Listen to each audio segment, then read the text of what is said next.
right, everyone, gather round. Welcome back to the channel.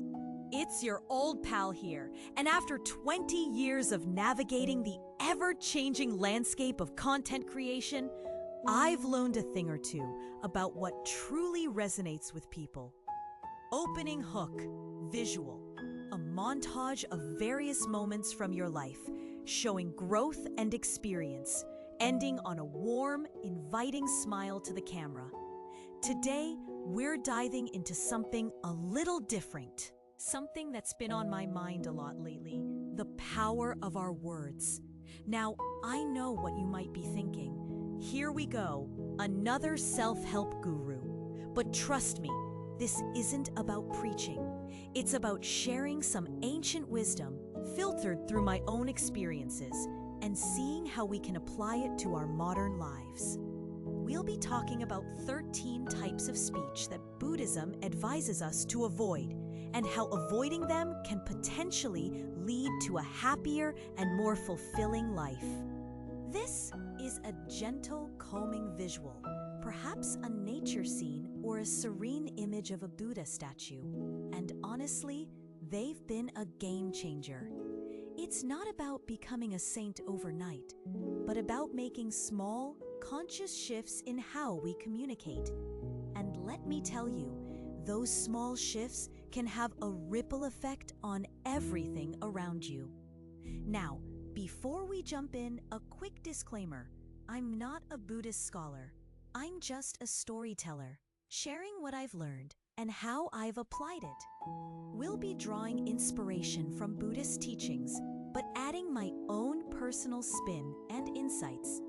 This falls under fair use because we're significantly transforming the original content with my own analysis, stories, and perspectives. Think of it as taking an old recipe and adding your own secret sauce. We're keeping it fresh, relevant, and hopefully incredibly helpful for you. So grab a cup of tea, settle in, and let's explore these 13 types of speech together. I promise it'll be worth your time. Transition title card with the video title 13 Buddha Said Not to Say and Why They Still Matter Today. The first one is a classic, lying. Seems obvious, right? But it's more nuanced than simply telling a blatant lie. It's about bending the truth, exaggerating, or omitting key details to mislead someone. The Buddhist perspective, speaking falsely creates negative karma, erodes trust, and ultimately harms. I slightly embellished my experience in a certain area just to make myself look more appealing. I got the client, but the project was a disaster. I was constantly stressed, trying to keep up the charade, and ultimately, I failed to deliver. The client was unhappy, and my reputation took a hit. It taught me a valuable lesson. Honesty, even when it's uncomfortable, is always the best policy. It's better to be upfront about your limitations and work towards improvement than to build your foundation on a lie. Modern application. In today's world of social media, it's so easy to present a curated, often unrealistic version of ourselves. We filter our photos, exaggerate our achievements, and hide our struggles. But that's a form of lying too. It's lying to ourselves and to others. Key takeaway: strive for radical honesty, not just with others, but with yourself. It's the foundation of genuine connection and lasting success. Idle chatter is not about avoiding all casual conversation.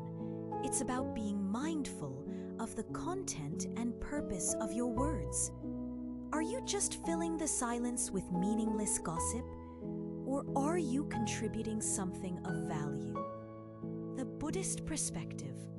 Idle chatter distracts us from mindfulness, wastes time, and can easily lead to negative thoughts and emotions.